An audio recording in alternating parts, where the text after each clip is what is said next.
Hey everyone, I'm Tassenix, and welcome to Plotting and Scheming, covering Season 70, 3 versus 3 Grand Arena Championship, Week 1.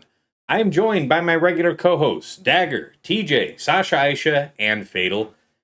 Gentlemen, the Scourge of Erodiums has returned to the top bracket, and essentially it went down like this. I fought Sasha in round 1, just ate dirt essentially and lost. And then I got matched up with two Erodiums thereafter.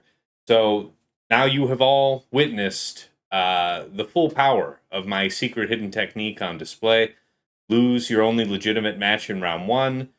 Get two Erodiums fed to you, go 2-1 for the week in the top bracket. This is how it is done. Dagger, how about you? I went 2-1. Nothing of note? Not really, no. I mean, Good stuff. Good stuff. All right, TJ, how was your week?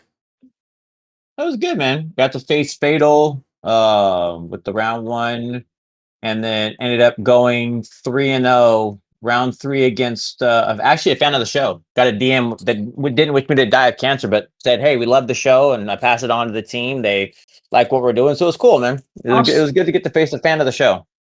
We're out there making a difference, gentlemen. Yeah. the important part is that you beat the fan of the show, so they have to come back to watch us to get better. That's the important. Also we both shit the bed in ships because realistically, if you go look at my note back, it was like, man, I can't believe I shitted in ships, and I'm like, I did know better. I went in quick on a out of all things a Levi mirror match, and I pushed the wrong button. I did 2 instead of 3 because I had the option, and I was sidetracked, and I lost the mirror, which is literally what we all do in ships. So it's like, I'm the best. I'm the best. That's it. Nothing else to add. No good. No good. Yeah. All right. Sasha Aisha, how about you? How'd the week go? It was overall pretty good, but a bit mixed. I had a lot of fun in our first match. That was great, and not because of the result, but just generally the experience. Mhm. And then I had a very frustrating match against the guy that had been Herbert. I don't know what name he's going by because I can't read the language, but he cheesed the heck out of me. I opened up the back wall, and it was like Jawas and. Nothing basically. He saved 7 GLs, Serum Malicos, everything. Serum Malicos Star Killer, and I had a drop up front. I I made one bad mistake, and I knew it was completely over. So at that point, I just sort of tinkered, but it was a bit frustrating. And yeah, sure enough, he had one drop total against me. So that was a bit frustrating, but we'll see. It looks like we're getting a second chance at the same experience. I won't That's right. spoil it and tell you who my first round matchup is, but I'll give a little hint and say it rhymes with Tassenix. Yeah, it Right. rhymes with ass And and dick. I want to confirm that this doesn't rhyme with. It's just ass. X. Yeah. Yeah. I'm not going to spoil who my first round opponent is, but he is ass and dicks at the same time. All right. Good week then. And on to you, Fatal. How was the first week with the new and improved plan? 1 and 2. Nope, this meta is just absolutely god awful for my playstyle. That I don't think there's any real way to win unless I just give up on doing what I want to do and comply with CG holding me at gunpoint. This is confirmed. You This will is confirmed. play the one-shot meta. As a viewer of the matches he did, this is confirmed, including facing him. This is also confirmed. All right, I mean, guys. we'll see. I assume we're gonna talk about it in more depth later, but like, I'm not like fully giving up. I'll try some shit, but like, the problem with this meta is I feel like pretty much going in, this is like one of the few seasons where it's just like, okay, the round starts, I look at the board, I'm like, all right, I lost. See you next round. Yeah, we'll see. Yeah, not a joyous experience. I certainly had that when I opened up back wall, so I get it, Fatal. And the reality is that was the experience I was going to have no matter what I did on that. So I was just late to the show and realizing it at back wall. But you're right. All right. Well, guys, we've got the regular agenda to jump right into. First up, of course, is meta-analysis. So I had a few teams just wanted to briefly cover. Myself, I only had one real round this week. But fortunately, Sasha offered good teams to test against. Slacker Dre, I would like to know how you guys feel Bane is holding up. I see that I think in the one round you fought Herbert, Sasha, his one drop was opting into the 2-shot on Slacker, right? It was. Yeah. However, for context, I went before him. I did all my attacks before his, so he had the benefit of knowing that I had dropped. I don't know that he wouldn't have taken the risk had he been forced to go first, or if I had gone first and gone clean. Okay. So, yeah. All right, fair enough. So yeah, I'm sure you'll have something to say here in a sec about Bane Fatal, because I'm sure you would have tried it. But as far as me running JMK, it's still works just like last season. Nothing different, nothing to report.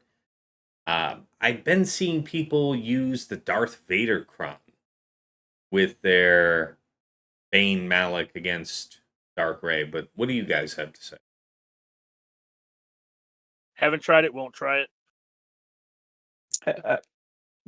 I think Fatal's response is going to be a little bit better because I learned off of it, but I've been able to do it with the 2-shot. It's no problem from there. Once you remove that opening ability, it kind of just goes to work and does what it's doing. I didn't feel any different. Also, really quick, Fatal's also mentioned this in the past a couple of times. She resets their turn meter when they get a kill. So when you do preload, it's like they start at 0 TM. So you're not really preload. So yeah, I just don't plan to do it. I end up going first a lot, so I have no plans to just give my opponent the drop off the rip. Yeah, I was assuming that it is a cooldown pool, not a matter of loading turn meter, because like when you bring Han in, you go for somebody that's not going to counter and kill him. I mean, he'll probably survive anyway. We go for like SLK who doesn't counter there, and then you get Dre because of her level 9 or 15, I guess, on that FDC to do her AOE, and so then they all go to 0, but she's burned that, right? Right. Because you're going to go in with Bane anyway, which is going to mess with their cooldown. But you're getting all of the bad stuff out of the way, and basically their turns are taken. Is the way I played it, or whatever has happened to me. Because each time, once that's gone, and now it's into, let's say, the tank's turn or whoever else, you're still getting to go in front because Bane's still getting to pull their stuff back. So regardless if it's a reset, it doesn't matter. So it aligns itself up to where they don't get to do anything enough time for you to do the pull with Malik.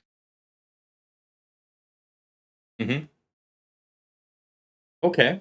The next one I wanted to talk about was JMK Ezra. I did get to fight Sasha's in round 1, and I saved Lord Vader Oppo CX2.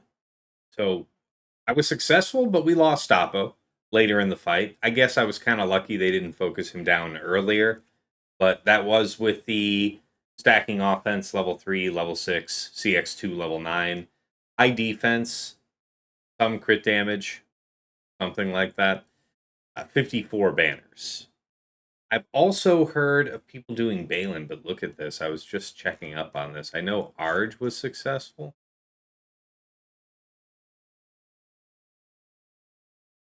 I think it's probably cron dependent because I've watched a handful of people do it pretty smoothly. Yeah. So unless there's something RNG wise that can be like RNG could be catastrophic. I'm not seeing where the fail point is. If that makes sense. I've seen those FDCs. This win rate's horrible. The Wampa FDC, so the advanced damage with the Balin. I saw a couple videos of it and it looked kind of iffy. But then the Rolo FDC with the Terminator and the fact that it allows you to assist on Ezra, BKM. I know I saw Ano do it, but also BKM with that Rolo, dude. It breaks the you can't assist, and so you're able to push through it. I saw a couple different attempts on that, which was pretty cool to see. Yeah, Balin specifically, you don't really need a damage cron. You just need a survival cron. right? Like something with crit avoidance and some bulk, and their kits will just have enough offense involved. So I definitely wouldn't take the Wampacron there. I would take something with like I might take the Sorticron because it has a 75% CA. I raised it. That's just my takeaways from watching a couple people do that fight. I think I did the fight once and it was pretty smooth. 5% win rate, man, against Relic 9 Jedi. A Sure. JMK cat. Again, like The- I'm not. the- I've only seen 6 fights, and they've all felt very clean. I went another way, Mhm. and I'll take it and do it again. And Dagger will be proud. Ray was my VIP this week. Anywhere I had to place her it was not on defense; it was on offense, and she was successful doing all of the things. So after whatever time, so Dagger gets to hear it the one time and the only time that Ray, and that includes being able to do the Ray versus the JMK because I saw where it would work out. I also saw fails on mine, so I'll lead in. It could be setup dependent. I saw some consistency in being both. One, I know people were doing Azeris, but I also saw fails on mine.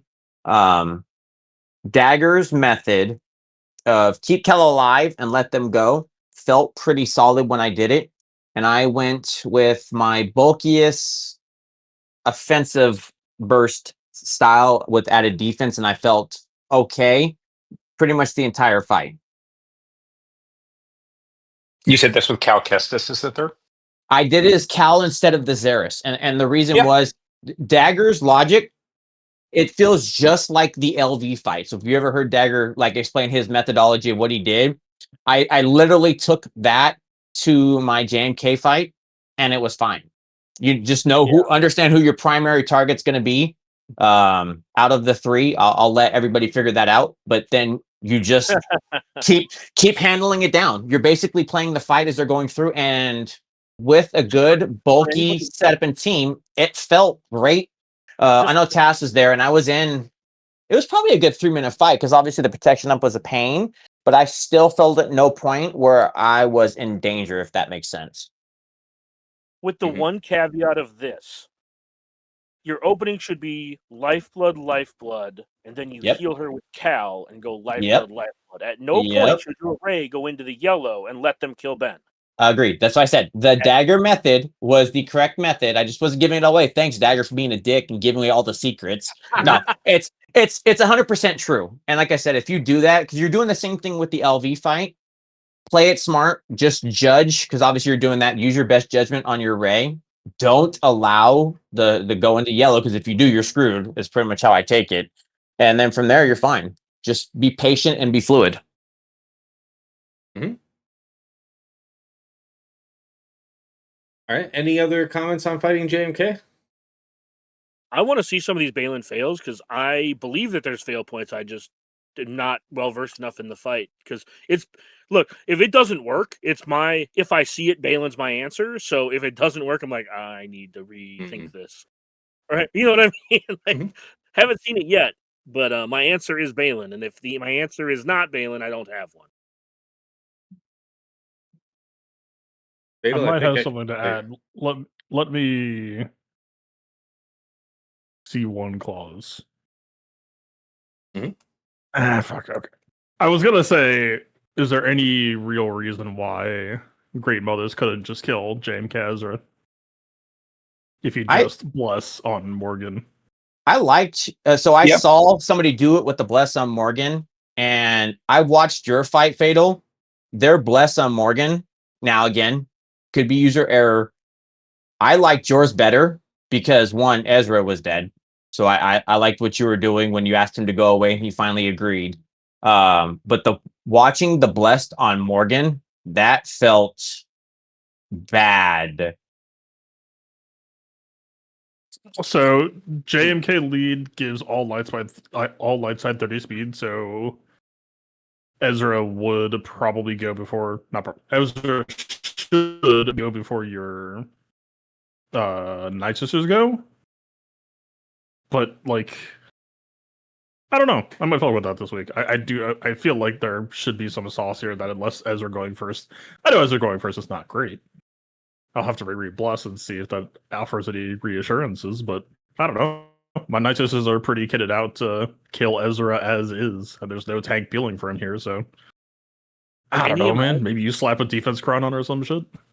And any amount of CA should help because if he doesn't get the 3 crits, he doesn't stun. Bless, I think, stops stun anyway. Does it? Or does it? Fuck, I thought said Bless, that very confidently with 0. I believe Bless doesn't like have any of that happen. Like if you have Blessed, I believe you're kind of like immune to any of the BS that's coming. I thought Bless, that's what it was. Plus 20% max health and offense, immune to instant defeat effects, stun, and turn meter reduction. All right, never mind then. So no All right. stun. Ezra does what? He does defense down, offense down, stun, like 60% health if he crits. I think maybe armor shred is in there. I'm pretty sure the damage is not tied to the crit. I think the damage just happened. The damage is definitely tied to the crit. But I think the debuffs are not. Buff immunity, healing immunity, offense down for 2 turns. Okay, so maybe buff immunity would cause some friction. But yeah, I don't know. That's what I remember being the problem was it wasn't that portion of it. It was literally the buff immunity. The clause of I don't get to do any additional things with the instant moves or somebody takes their bonus turn or any of that hurts the fight to the point where they can't keep up. I don't know. I'll probably try that shit this week anyway, just to, I got nothing to lose at this point. This would actually. Hey, Fatal, question for you. On that fight, I think, so I watched yours, and I think you doomed Ezra, right? Why not doom Kat and try and take her out first there? I assume if you get exiled, it's kind of game over. Yeah. I'm not I won't be honest with you. This meta was so unpleasant that I just kind of dissociated through this week. I have no idea what you all are talking about. Did I do this matchup? Was it cooldown pulled? You did it. You literally did it against me. You did it against me, Fatal. I watched it. I watched it taking notes of your fight because that's why I'm saying I can tell exactly where you put the blessed on Spirit. You doomed Ezra. Okay, but crucially, I'm looking at my history. I did cooldown pull. So like I do think the dynamic will be different in that, we do the bless on Morgan, but I think that actually comes with some reassurances just because I kind of like, JML against JMK. I kind of like just letting Cat nuke immediately. I feel like that's kind of the same case here where like, yeah, come on in. The water is nice. They don't have a snips to dispel Morgan, so just hit that shit immediately and we can knock that out of the way and then have a fight. And then maybe just slap on defense crown or something. I don't know. I will sacrifice a round to come back with an answer next week. Good. We'll look forward to that then. Much appreciated. All right. Yeah. Ray Swallow Cow is still good. All right, we covered everything else about taking on JMK, I think. Next one I wanted to talk about just briefly was Ithano. Seeing it only 1 round, I did pull Treya off defense thinking that I would need it. And Sasha did have that set up front. It's one of those smoke him if you got him type of situations. He may not have expected me to have saved Treya, so it felt like a good value to use it there. And it was easy. But are you guys aware of anything cheap and easy for taking it down? Especially if it's going to be with the Kicks Crown.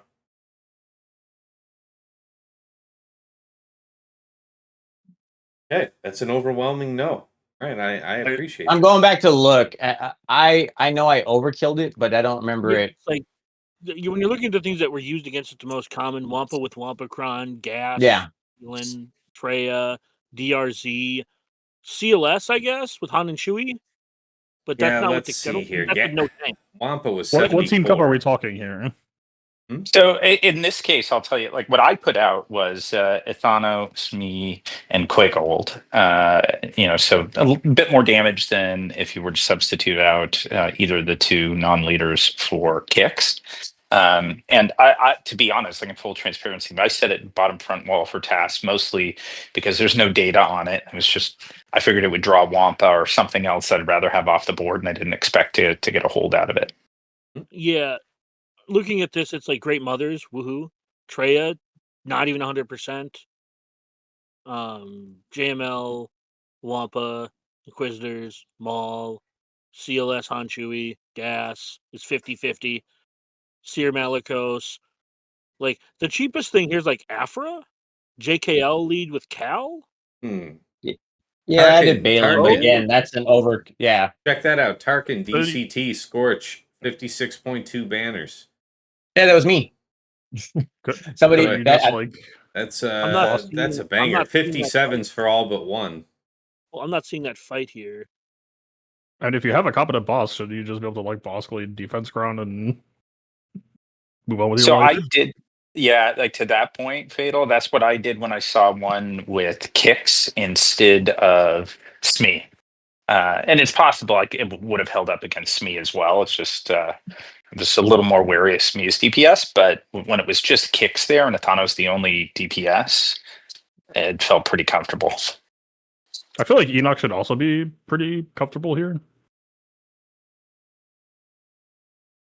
Okay, That's so what if 33 is it's- dangerous, but if it's Athano not when he plus can't crit. kicks, if it's Athano plus kicks, and then your choice of Quiggled or Smee is the third, it looks like it's pretty solid for boss.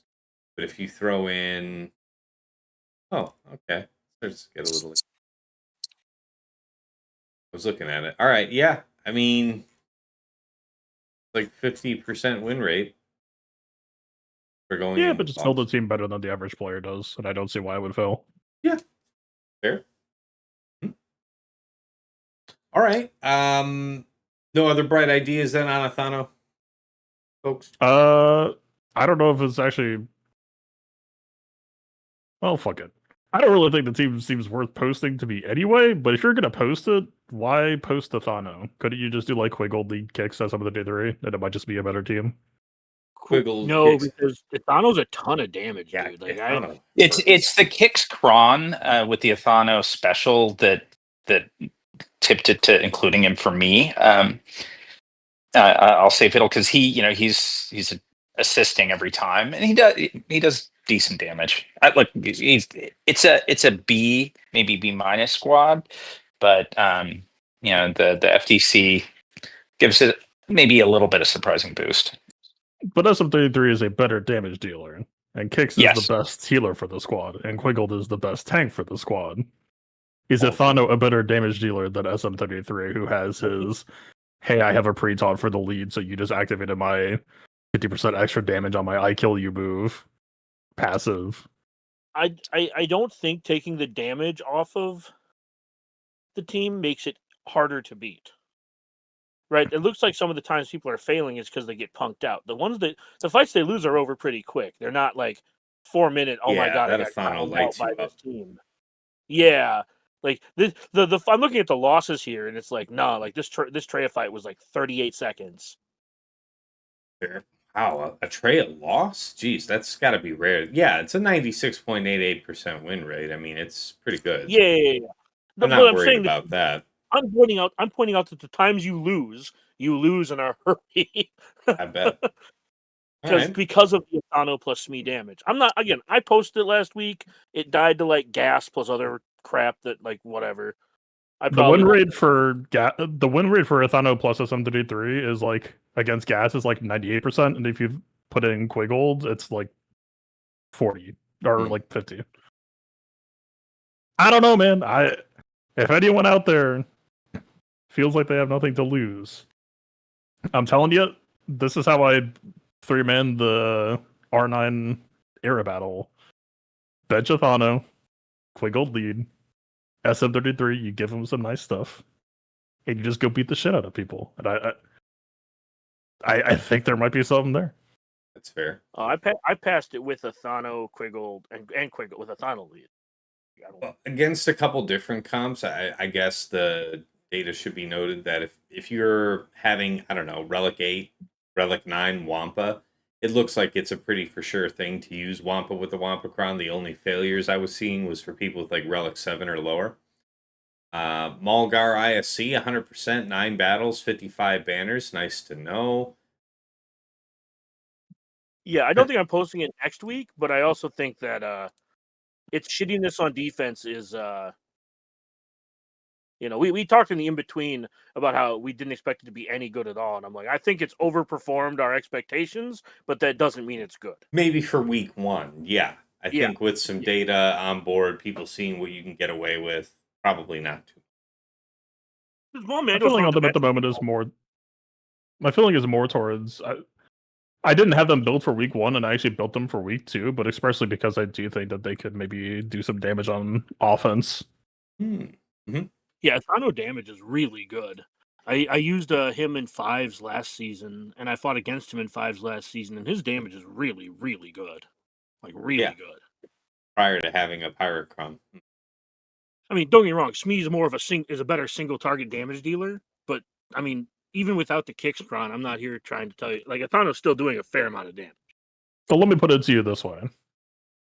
Quick old lead SM33 Hondo, and then Ithano plus Kicks plus Pirate 5, who I have already forgotten whose name exists, but I know we have 5 pirates, so whoever it is. Oh, Brutus. Yeah, just like Ithano Brutus Kicks, or some shit like that. Yeah, I can see it. All right. This is why we need a 20-team defensive board. No. That's not enough. That wouldn't be enough of this. I don't think that's enough, man. We needed that like 2 or 3 years ago. Yeah. We're past that point. Yeah. You need to spend 4 hours around on Grand Arena. Go. Also, this current Datacron set, these 2 seasons, I don't know if 30 teams would be enough. I'm not even kidding. It actually, I mean, each team you put on defense is like 2.2, 2.4 teams total. So because you've got to have an offensive counter and account for repeated attacks. So it actually climbs pretty quickly, but bottom line 15 is nowhere near enough. Yeah, I'm mostly pointing out that this Datacron combination season combined is also just very, very hostile to setting a defense anyways. Mm-hmm. I think Sasha about a month ago, I think nailed it. If you fully clear the board refreshes and you keep going. Yeah. All right, motherfuckers, you want to post some 2017 teams? I got 6 years worth of teams that can beat that shit. Pay for your sins. If I can find a way to beat your SLK twice, I will full clear you twice, motherfucker. Some of the shit that people are posting, I can go for round 3. It is bullshit out here. Well, like, what are we doing? To be fair, it would be a lot of fun. But yeah. All right. Next team, of course, Inquisitors, guys. Really have anything thrilling to say myself. I think I used them on offense for nothing terribly interesting, I want to say. Something that seemed typical for them to take out. And that's all I really know. I don't know who's been pulling off any great splits on defense. I want to say I've heard about like Grand Inquisitor 7th, 9th, and then Viva 8th, 2nd. I think that was from you, TJ, you were talking about, or somebody was. Yeah, so Riva 2nd and 8th beats a bunch of stuff on offense, and it does let you have a second Inquisitor team. I'm just not sure what that second Inquisitor team beats. I'm sure it beats something. I'm just saying, like, I would not post either of them on defense.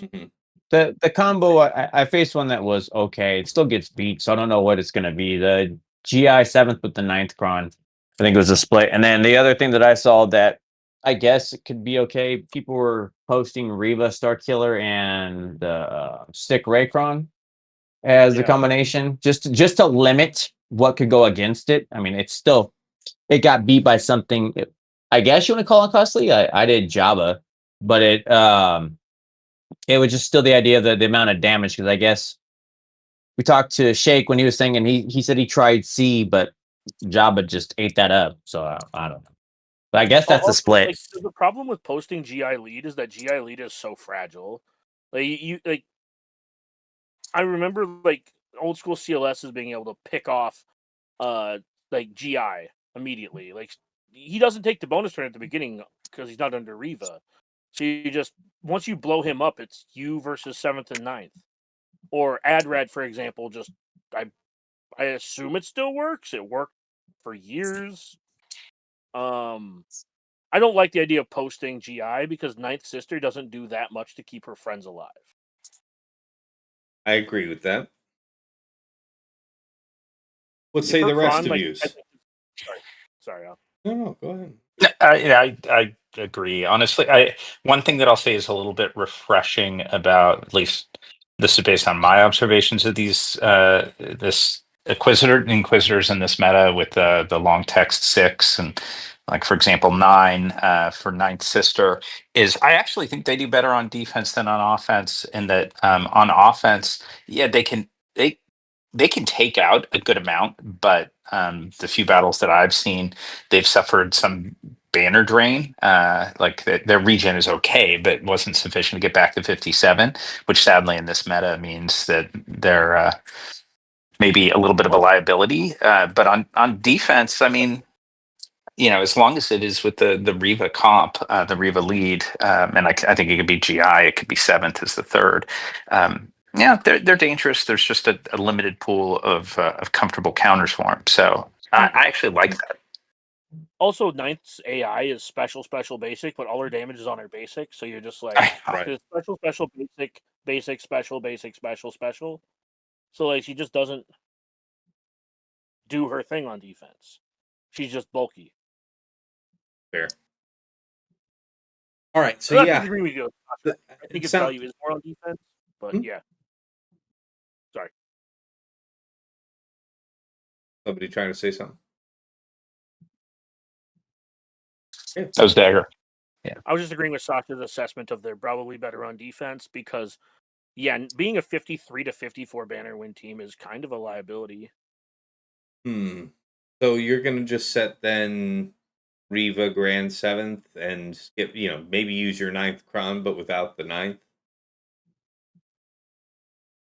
No, I'm saying that the only downside to putting it on defense is that you're not getting the maximum out of 9th's Datacron.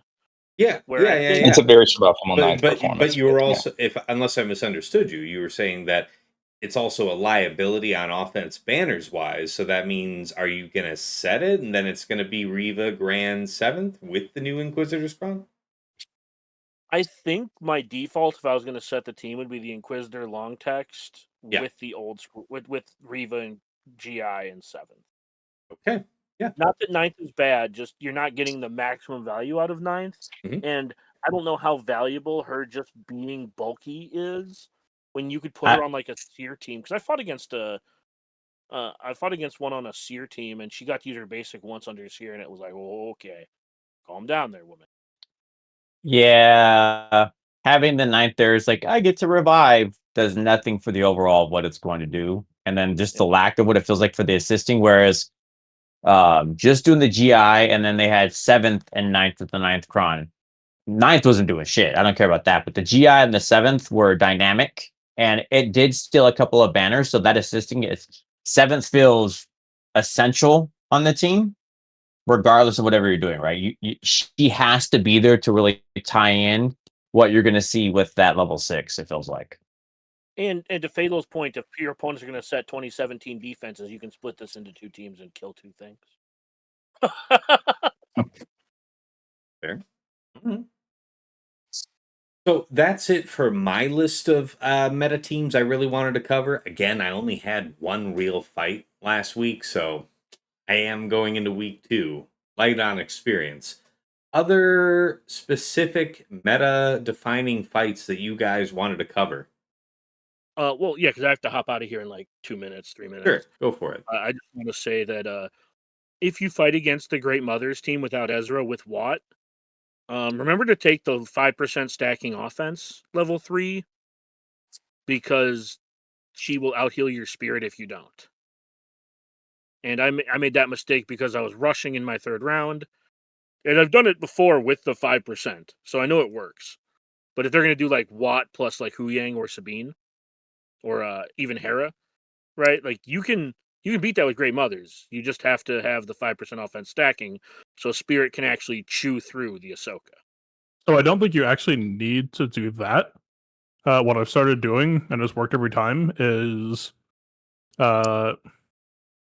save all your cooldowns and then do the full salvo with Morgan, frenzy into everyone hit their specials to push a damage window, and then you wait. That only works if they don't have a 400% defense, 350% defense crown. But Spirit ignores defense. Yeah, but the other ones don't. Yeah, but they don't do damage anyway. It's all Spirit.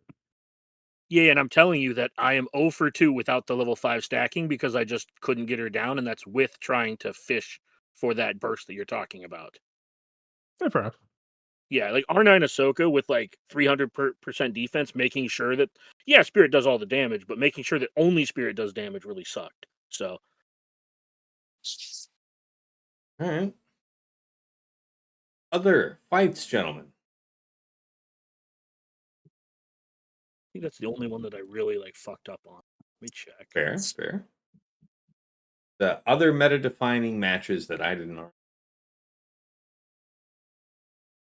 Are we talking about just like attack or defense? I will say I think a meta defining that we're going to see this season is anything related to that Rolocron with the bonus turns until Rolocron is really heinous. Yeah, let's talk Sorry, about what that was that, Dagger? Rolocron. So okay, Dagger was just saying Saw with the Rolocron on defense is heinous. So that's one great defensive application that I have heard about. TJ, I think you were mentioning offensively with BCAM. Yep, offensively with BKM is pushing out good things. 100% against the LV. So I know that was a lot of people's go-to. I know Fatal did it against mine and it looked really clean. It's lessening the need for all the other pieces. I know Fatal called it out. Correct build is going to matter. So it's like Lost it's in the true. second match for being on health mods that I've Right. got on Right. proper You called it protection. out. Yeah. I think that was the right call out for, but it's like I'm looking at it when they're adding in, and I didn't check any stats other than that, but BKM and you take BAM, that was looking like 100% across the LVs. So at that Good to level. know. And then looking at the JMK, yes, a low win rate. And that could be obviously to what Fatal was talking about too, but that's still seeing that this being able to assist on Ezra is a big big thing you get to exploit. So for Saw Rulo, I guess what I would say or ask is like, when I look at Saw in my defense history, the number one most used counter is Dadbot Boba. The number two most used counter is Treya. Trey Wouldn't works. wouldn't You called it out. Rolocron In our DM together, you called it out. I faced it, and I pulled Treya for exactly that conversation, right? Even though it's mostly set as one of the top 15, you pulled a Treya. I literally faced that team. They put it in the back, which wasn't a bad idea. I took Treya, and it was clean pickings. You're just playing it out because they're literally my cooldown pull from Nihilus killed Kyle, I want to say. So we're not talking big damage. I didn't get to do it. I literally did a cooldown pull because he assisted so many times.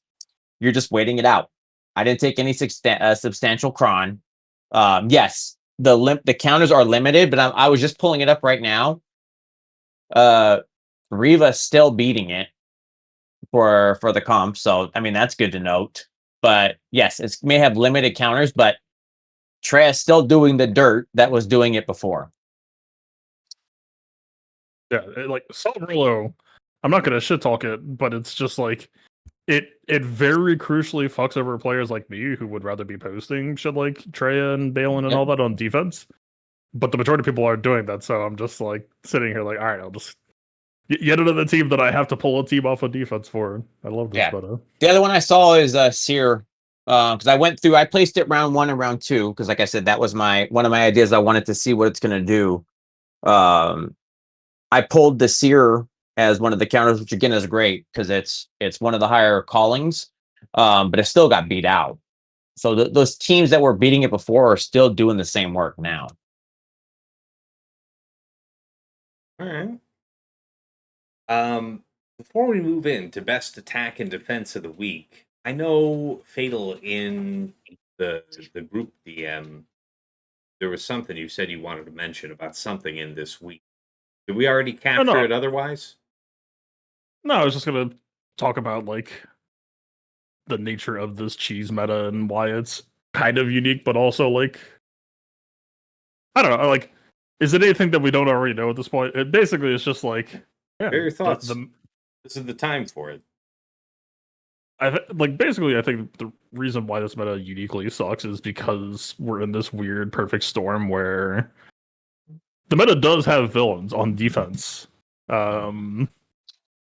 But I almost think it's a weird issue where like if you don't have enough villains, then I think heavy defense kind of gets rolled and light defense players just don't care. Like it's more or less all the same for them, right? It's like Rhea, like SOK is a problem unless you're happy to hold JMK or like Bane. No, I remounted my Bane for this week. I don't think it should be a problem anymore. But even if Bane works, that's still like opening up pressures for you on Leia. Ezra and where he goes, there's like 3 different positions he could be in right now, and all of them would cause me problems. That's like definitely scary. But yeah, it's also like we have Wampa coming in, taking down Leia and Jabba.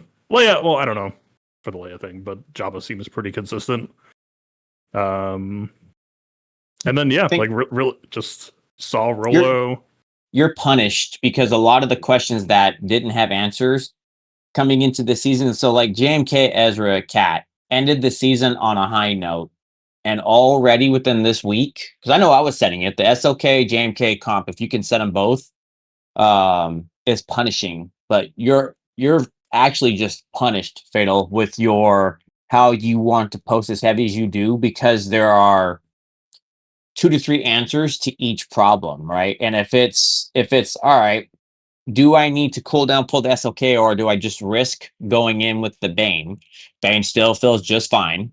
If you're guaranteed, if you're doing the cooldown pull, that feels absolutely okay. And then the JMK Cat Ezra also has coming in, which had no answers, or basically the answer that Task gave, which was like LV or SOK, or now it's coming up and Rolocron is being able to do work and other pieces that are giving where we previously didn't have it. So yes, Fatal, you are just 100% on the outs of I want to play my way, and the world of the Herbert is absolutely the most scary method to face right now is It that really setup. is. It really is. That's what I'm saying, because it's like we talked to our friend of the show when we were talking to Arsenal, and it's like Arsenal would put good B teams, he would put quality, but he was like our level where it's at, and you can't play that against a player who's going to do exactly what Sasha said. I wanted to do one thing. I made an oopsie on the team, and you already know you lost. Arsenal came back and said, I made an oopsie. He still grabbed an 1850, and that was not good. You were outdone, not by a point or two, by almost an entire fight. Almost a 20-point differential at this stage right now on 15 teams is ludicrous. And that's why it's so like I'm pretty sure last every season I cooldown pulled with SLK every single time for Bane, and I just did it like it didn't even register to me. I was like, yeah, this is fine. Like, who cares? Now this season, like, I'm having a lot of conversations with people, and they're like, oh yeah, I'll just pull the SLK or the JMK. It's fine. I'm like, how are you starting from a position of -20 comfortably in this meta? It doesn't register to me. And it's just okay. It's just okay because you know that's the one where you'll take your 20, and you know the rest of them are going to be like Sasha said, and like I know Tassis felt too. Oh man, I'm behind. Like you can pull the 20, and we're just going to both do it. Sasha made a perfect comment of Herbert waited out Sasha, saw where it was at, and knew that he didn't have to risk it. I'll even say for my strategy for Bo, we both went it out, and it was all right. If he puts it up and I'm allowed to pull because I tried Wampa on Java to understand what the level of threshold was, like you can't do this, you can't do that, and there it was. The basically that's your fight. It's like I just get to do the cooldown pull and I'm in now. We're done. Yeah, I mean, I think this is what we're all getting at. But like we've talked quite a few times over many episodes about that tension that can exist between the option or approach or tactic that seems most fun to take versus like a lens of what's optimal from a competitive standpoint. And that gap seems bigger. The tension seems greater. Like the magnitude of that decision seems bigger than it's been at various points. And like I'm at a point where like I'd rather have fun. And so like I'm okay trying a few things, but like if I was gonna play for like I think I'd be quite frustrated if I was playing just pure optimal just to win, because it's frustrating. But like Jaw was in the back wall with a Yeah. Queelcron suddenly doesn't seem outrageous, and I'm like, "Ugh, it probably should. It probably should." Yeah, but But it's also a sad state where I would say I will go from the very staying in the threes mind. Last season was fun because you could create enough questions that couldn't have all of the same answers. So you could outdo it, right? yeah, So Fatal could come up and say, I have 100 points to play with something, and he could give you enough questions on his board, knowing it was super strong, and then play with what he wanted to play. You're able to gamble and do it. Here now, we've talked about it before several times, and this season already, one, Phil solved, but two, you can't create enough questions because CG has given us so many answers, including us saying we're gonna make the a la old school Wampa a great answer again, right? Yeah, we had Sid, and that was cool, but you can't sit everything. Wampa can push a whole bunch of the things that you're gonna try to put a question up on. Where I think it's even including, we just brought it up, the Saw with the Rolo. If I'm not mistaken, that doesn't stop Wampa, and Wampa still stomps it, right? And you get the greatness of the Rolocron. So this is the one where the answers are just here's your key card. You're good. You can't do enough of it, and this is where you do need like the 20 to 30 amount of teams to try to really create enough of those points. When I Fair. look at the current state of things, I'm kind of looking at Maz and Hondo and whatever's in the next era. Like it's weird because I don't know this for sure, but I want to say that 5v5 went through almost exactly to the T this exact same dynamic, where it's just Yes. like defense players are forced to pull stuff because defense teams are starting to get good. But if you're a heavy defense poster, you're forced to be more honest about like how much you're willing to post, whereas offense players just don't care. The only problem in this case is I think with 5v5 it came about through organic character releases that were just like a permanent part. And I think right now, I mean, so much of the shape of the meta is around FTCs and datacrons that like I would like to tell you that like, oh, this is just a transition period, but I don't think it is, unfortunately. I mean, we'll see if Hondo and Maz and that sort of thing will start to turn that corner a little bit. But if we're kind of looking towards, 5v5 is in a pretty fantastic spot right now, I would say that like, yeah, they did it. They got around the corner. If I'm trying to like do the weather forecast, I don't think we're quite there yet on W3. Okay. Fair. All right, guys, let's move into the next segment. Best attack and defense of the week. Let me step up to the plate first. I already mentioned this Lord Vader versus JMK, so it was worth a 52. If I'm fighting opponents that are not going this super efficient defense route, maybe I'll do this again. Otherwise, I might try one of the other counters that we had discussed here and just keep Lord Vader on defense. JMK, of course, no issues versus Slacker. Doing it the same way I did last season, although I really have to reconsider this for week 2 because this JMK Cat Ezra is an incredible stressor. So we'll see. This C-Watt armor, I've seen other players do this, and yeah, it's fairly easy to get perfect banners, 57 versus Ahsoka Tano. Now, you might have otherwise said, oh, Tass, you could have used, BKM with the Rolocron, maybe for 57, maybe for not. I don't know if it's a lock on a 57, but this was. This was not even close to not being a 57. The biggest risk was timing out. And this was against what? Almost 300% defense. So I don't know. I don't know. I don't know. I don't know if I do this all the same way. Again, I have to So see. I can chime in actually. Please. My C is actually built for extra offense, and I think I even gave him a crit damage triangle. Just because I've been doing C versus Ahsoka for a while. And even with all of that, I fought against a 400% defense Kron Ahsoka and did timeout. So And I believe it. I was less than 30 seconds off from the same fate. So very fair. Fatal, you got to bring Chirpa. He's the secret sauce. that makes sense actually. I don't have it. Yeah, Malgus versus Saw was not great. Wouldn't recommend that to the folks at home. Bosk versus Tuskens. I tried it. I didn't do the old way, TJ, with the dad bod because I saw somebody last season pulling it out with Grief and Mando using a high defense Kron from set 22.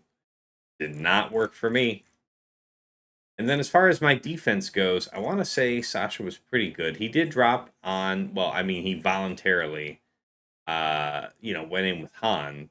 But then C. Bane actually failed for him. Now, you went in with C, and Bane is the side. Tell us about that. What was the thought there, Sasha? Yeah, sure. So the prior season. So this is me like harkening back to my last season's 3v3 memory. It always is amazing how like my long-term memory 68. yeah, yeah, and it just seems to fade away. It was actually season 67, because back to 3v3, and all it takes is one season of the other format to wipe it. But I was using the Zaldar Kron pretty reliably with a C-Bane combo, and I thought if I went with something that resembled that like degree of survivability, that I would be okay. I was able to get the sides, and honestly was okay with that. It was super rich. That's way too expensive of a counter, particularly one that's going to lead to a 2-shot where I ultimately burned through not only C and not only Bane, but I also burned through my Rolocross, which has these phenomenal stats, but has a higher calling. So that would have been my crappiest attack of the week for sure. Mm-hmm. Not to be repeated, basically. It's not what I'll do this time. I appreciate you covering that. All right, that's it basically for my part. And how about you, DJ? Because Dagger already had to jump ship. Appreciate you joining us as long as you could, Dagger. What do you got for us, TJ? Take us to the round. Well, getting it to work was cool, but Wampa against Fatal's Jabba was super high defense. That was cool, man. I will say it got everything was aligned just right. And so in that world, I got to punch out Jabba in the face and then it went away. But then I tried it again around 3 with less defense and then the 2%. And I couldn't do it, man. That thing fell. But that was probably my favorite attack. Okay. Funny enough, favorite offensive tool this week is I would never want to say it. Ray has literally been my top down. I watched Fatal not work on the opening, and then Fatal was able to do Ray against my SOK. That was phenomenal to see. But on offense, I was able to clear an LV, no problem with the setup right now, because obviously without the Apocron, it's just in a better world, in an easier state. But then also coming to terms that this, even if the Rolocron can't work, and I know BKM is another one for the JMK, that Ray looks like has a higher calling to be your answer for the JMK if you can do it and if you know what you're looking for. That was, so my round 3 would be my favorite attack right now.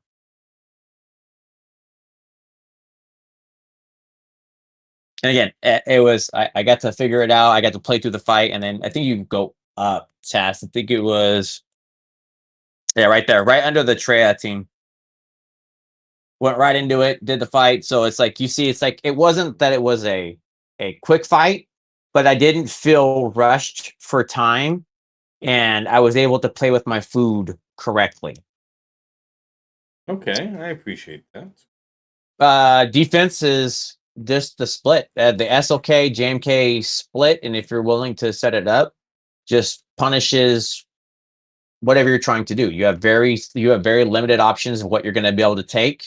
most likely it's going to be a cooldown pool of your SLK, and then you still have to deal with the JMK. And if Ezra's alive, if you go to my round 2, if it's even if it's just Ezra, if Ezra's alive, you are still in the world of hurt. That is the monster that even by himself standing with that Kron, you still have to respect him by himself as a team. Fair. All right. Appreciate that. Over to you, Sasha. Your favorite attack and defense of the week. Sure. There weren't many great defenses. Yeah. One attack I'll call out just because it's a comp that I don't get to use as much anymore. But this was in my round against Herbert, against his Kellerman, Beck, Jocasta, and Ayla. I got to use DTMG, Scout, and Moff Gideon. And it's always kind of exciting when you can use what is now kind of a B- or C team on a board. So that was fun. And I should complain, like he set Chief Nebbit in the back. I did use sort of my own cheese counter and soloed it with Malgus for 59. And so despite losing the match, there was an ounce of joy to be squeezed from that battle. So Very that nice. was something. And then defense wise, nothing that really performed particularly well. I said a couple of things that I was curious about. One was JTR, Watt, and Vet Chewy. I don't think I set that against you. I think I set like 2 separate full resistance comps, but I set that in round 2. I believe it was overkilled, but it was something. And then other than that, I liked what Ithana was drawing. Kind of going back, I know the comments earlier, and it's spot on. Realistically, that's not a particularly strong team. We have an uncalibrated meta right now for it, or we did in going into week 1, and so it was something that, while it didn't do great for me, it drew enough that like I would have had to put a much better team in its place. Like the opportunity cost of it would have been of replacing it with something that would draw the same counter would have been fairly high. So in that sense, I was pleased with it. Fair. All right. Appreciate you sharing. All right, Mhm. Fatal, how about you? Your favorite attack and defense of the week. Take us there. Defense, nothing to report. Offense, I don't really have any like wins to show you a funny picture of, but the biggest standout for this week, I would say, is I'm pretty sure Night Sisters can counter LV with the Where am I gonna weird see that? caveat. You won't. It lost. Well, so here's the problem. The reason why I won't be able to follow up on this is it turns out that Night Sisters versus Jabba, I was like, okay, if I do Night Sisters versus LV, what am I using as Jabba? The answer was, kind of fucking nothing. So I have to maintain my anti-Jabba modding, because the problem here is we would need to... So basically, the way the fight works is, as long as you can get to Marin last standing before LV ults, I'm pretty sure you're guaranteed win. Problem being, Plague does a shitload of damage, and that can happen very fast. So if you wanted to try it, Night Sisters, well, Asajj and Talzin at like very low speed, no added health or protection, no defense, just kind of dead fish your way to the finish line and just do nothing until they let you win. And yeah, when you're fighting Jabba, you want to be on health modding to juice deaths, so you're kind of... Yeah, you would have to decide before lock-in which type of squad you would want to be on, and I need them to kill Jabba still, so it is what it is. But no, that really stands out as like, if you're on a certain account state or a certain game plan, that could be absolutely a valuable thing to do. Any other matches you wanted to highlight? Not really. Not really. All right, fair enough. I mean, Okay. Malgus versus Inquisitors seemed like it would work fine. Yeah, Like, is that with I'm ninth tucked in there, the 200% health is no impediment? Yeah, it seemed like it would have gone fine. Like, it's without Malik because I use Bane. And my BSF kind of got rocked and I misplayed at a couple spots, but yeah, I think with a better Kron backing it and some better gameplay, yeah, I think it would work fine. All right. Well, we would get Dagger's commentary in here, but he has left us. So let's move right back on over to takeaways and final thoughts. I've tuned up some crons this week. I've prepared, I've squeezed some of the lesser stats out of my crons. I've got some great crit damage crons now, some super strong health, a couple strong protection, even one that's great for crit avoidance, and another one for tenacity. So a lot of stat sticks are up to speed. That was kind of a big goal to get filled in for week 2. As far as lessons learned, yeah, I mean, I just kind of hastily threw together that defense versus Sasha last week. Now, we do have the opportunity fatal since I'm matched up against Sasha. If you do have something fun you'd think would be interesting to see me stream, against Sasha, I'm sure he and I are both into it if that's something you want to do. Otherwise, I'm going to set my board good and early because, yeah, I was panicking in that last 30, 45 minutes to get anything down. So, Yeah, 14 teams is to do 15 teams. I was like trying to juggle both of your squads, and I had not been sleeping well lately, so my brain was eventually just like, well, all you right, got a whole motherfucker. bunch of shit going on that day too. No harm, no foul. But yeah, if you want to go at it this week, let me know. Otherwise, I'm going to get after it pretty early. I don't have to Yeah. put it out at the final minutes. But as far as lessons learned, yeah, just got to pull a bunch of those teams that I had set down, Balin, Great Mothers, BKM, stuff like that. Stuff that I feel is certainly better off held as offensive counters. Unfortunately, a whole bunch of things are better held as counters, but I don't want to lose matches that I might be able to win, so gotta switch it up. That's probably it for me. How about you, TJ? Your takeaways, your final thoughts, what you got for the people? I feel like we're solved for what the season is going to be. We have our, I guess, as Fatal would so aptly put it, villains. Um, uh, I'm not sure yet. I do know that it is a concern that there are just so many answers that no amount of questions I try to put up are. So it's like I think I'm just going to adjust some of the questions. I don't know what the floor of the 15th is, right? We always have the question of what's the 15th team. Mhm. I don't know what that is that makes it viable.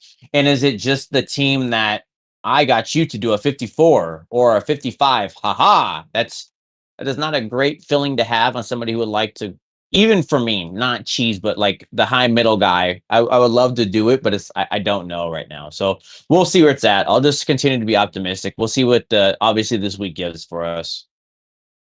Very fair. All right. How about you, Sasha Aisha? Your tips and tricks for the people.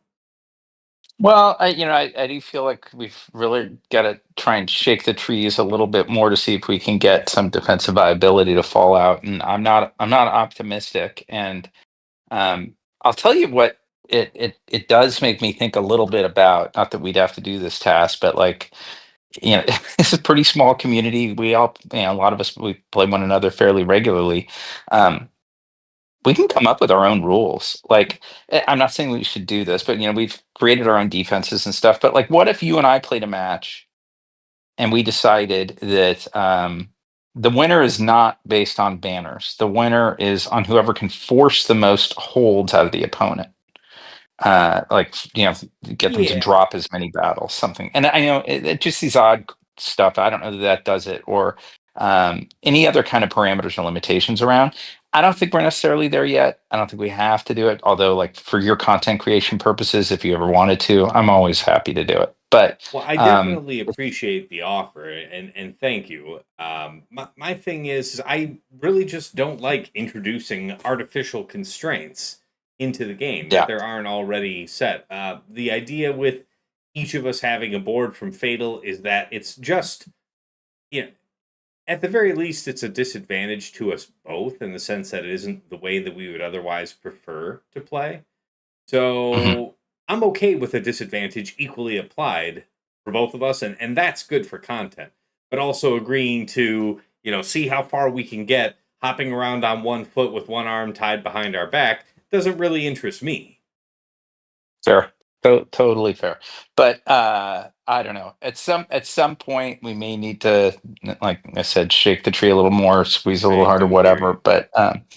But yeah, there's, I think, less than usual, but still some playability left for this week. And so I'll be curious to go a little bit deeper into some of the data to get some sense. But yeah, I remain.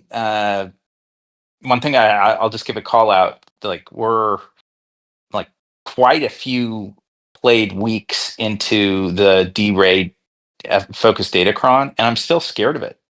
That goddamn thing, like, it has been one of the beastiest things created in a long time. So just continued standing respect for that. Fair. Yep. People wanted Slacker to be viable on defense, and this is what it took. Yeah.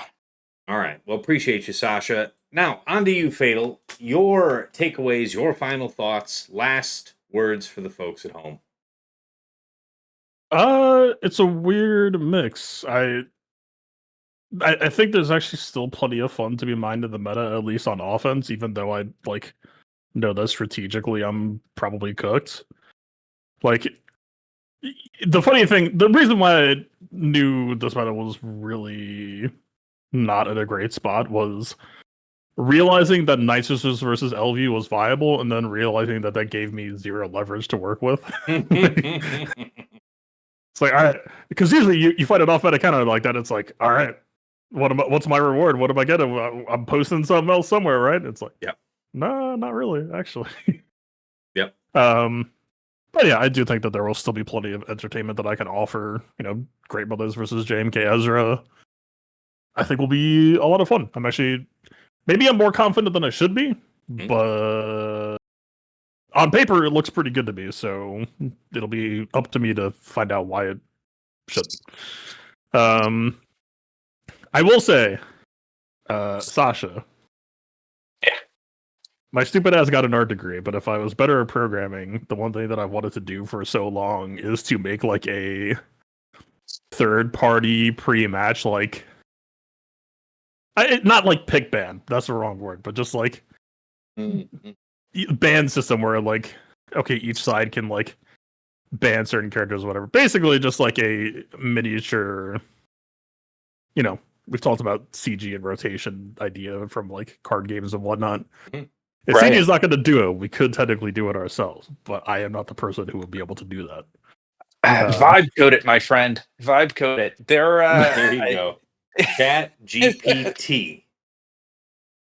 There are ways around this. I love the concept, and particularly look, this game, I don't think we're necessarily there yet, or all of us are perhaps at different stages of our journeys in that direction. But I do think there's just such a strong community, and with a lot of bright, variously skilled people, that I think we can come up with that type of stuff to keep it a little more vibrant. I think that's a great idea, Fatal. So this game is propped up by so many other player created applications or added features, whether it's .gg, whether it's hot utils, my God, there's so many things. But if you were to put that kind of veneer on for configuration and that would be pretty darn cool. And then the next step is, how do we actually get them to let us change the maps ourselves? So fair. Anything else out of you, Fatal? Twitch.tv/playbook.tv, youtube.com/theplaybook. I know that I said that the video would be up by last week, but I needed to record something as we were recording this podcast in TV. So, Fibber! I can't do it in TW Week, man. I'm sorry. No. It's I had to throw a Zepho to find out if something was possible, and it wasn't. I wanted to try to auto Zepho. Ooh. On paper, it could have worked, but in theory, why the fuck is Seer such a moron? Oh my god, I'm not even. Yeah, But you live in a world of lies, Seer is sir. bad, yes. Mm. Yes. Very Dude. bad. Let me tell you, my protection, it never went below 100%. But that woman is allergic to her basic attack. That it turns out if you have 6 purge, you get executed. And that woman could not care less about making tenacity up. We'll see. The video is coming. The video's almost done. I just wanted to try to get one extra feather in my cap before I sent it. Fair Didn't enough. happen. So now, off to the finish line. All right. Well, appreciate that. Yeah, check out Fatal here during this week. And of course, you know, if you want to catch me live, you'll see me at twitch.tv/Tassenix. I also simulcast from my YouTube channel, Tassenix Gaming, where if you haven't been there before, check it out. There's a whole bunch of Swiggle-related content there that you might be interested in.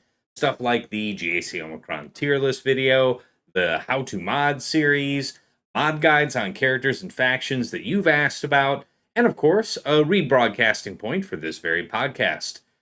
Plotting and Scheming is native to Spotify, but wherever you catch an episode, check the description. There is a link that you can plug into your preferred podcast program and follow us there. Regardless, anything you see over on YouTube that you like, please do hit the like button. Hit subscribe to the channel to see more. Really appreciate your support. We're surging well up and over 1,600 subscribers on YouTube, so really appreciate that, guys. Thank you. And of course, if you want to go above and beyond the Call of Duty to support the stream, there are a few ways to do so. I do have a Cash App that is $Tassenix. I do have a PayPal that is tassenix@gmail.com. But if you want to get some enhanced scouting power for yourself, early access to some of my content, including scheming, and some other fringe benefits besides, you might want to check out my Patreon, patreon.com/Tassenix. For any upwardly mobile Grand Arena player, there is something there of interest for you. At $5 a month, you enter the Task House at VIP access level, where you get early access to the Plotting and Scheming show. That is coming out to our general audience, 8 a.m. on Fridays, but our patrons are getting it as early as Tuesday night, within hours of us recording it, giving you that early edge going into the first round of the week. In addition, I will, from time to time, produce the odd exclusive that will be available to patrons well before it goes out to the general public.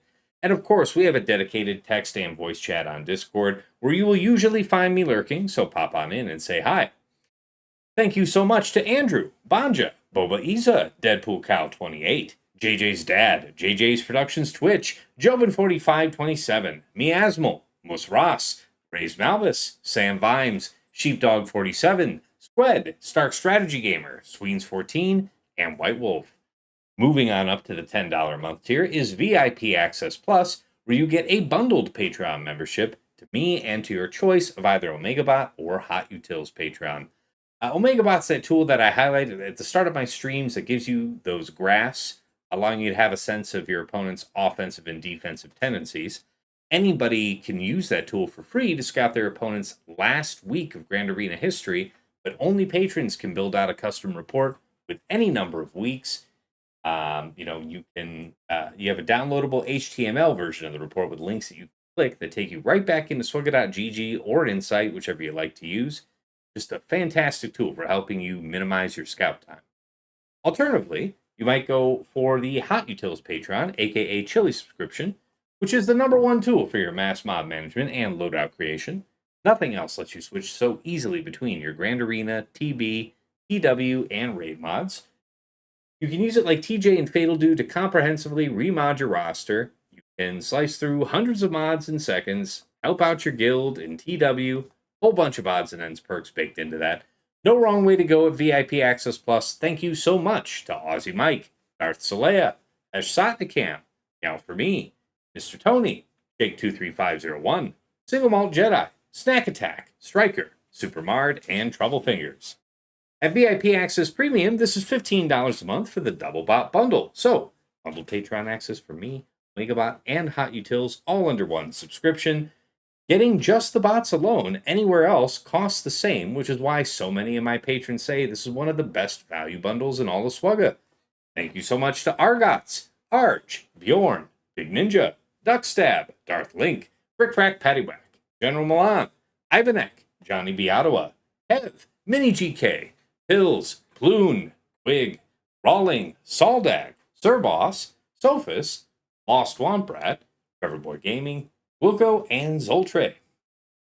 And of course, at the top of the heap in Jester's Club Elite, the one, the only Nomad's Reaper, this madman drops in the stream from time to time and drops hundreds of subs, thousands of biddies, incredibly generous support over the years. Thank you so much, my man. And of course, special thanks goes out first to the Lost Womprat, one of my patrons who helped me set up my stream deck a few weeks back. Really improved the way that I'm running things behind the scenes. Appreciate that, man. It's made life easy. To Mrs. T, my wife, thank you for all you do in the background, whether it's me food, bringing me something to drink, or just keeping our daughter from, tearing the house apart while I'm trying to be best that ever was at a phone game. Appreciate that. And of course, to my co-hosts here on Plotting and Scheming, Dagger, TJ, Sasha Aisha, and Fatal. Gentlemen, as always, it is a pleasure and a privilege to record our show together. I know you guys have busy work and family schedules, and I appreciate that you clear your time every week to get our show done. I learn from you guys every episode. Hopefully the feeling is occasionally mutual, but it's not about us. It's about the community that's come up around the show. Just like TJ was saying today, us and others, we're bumping into people that are fans of the show, know what's going on, know what we're talking about. So you guys bring so much to the conversation that makes the show what it is. Wouldn't change a thing. Appreciate you. All right, coming back over to the main scene. Yeah, all right, you've survived week 1. You're going in with a hell of a lot more experience than I likely have, but here I am, a chance to redeem myself against Sasha. It is 2 round 1s in a row fighting Sasha, so we'll see how that goes for me. And until next time, it's been real. It's been awesome. Been real awesome. Take care.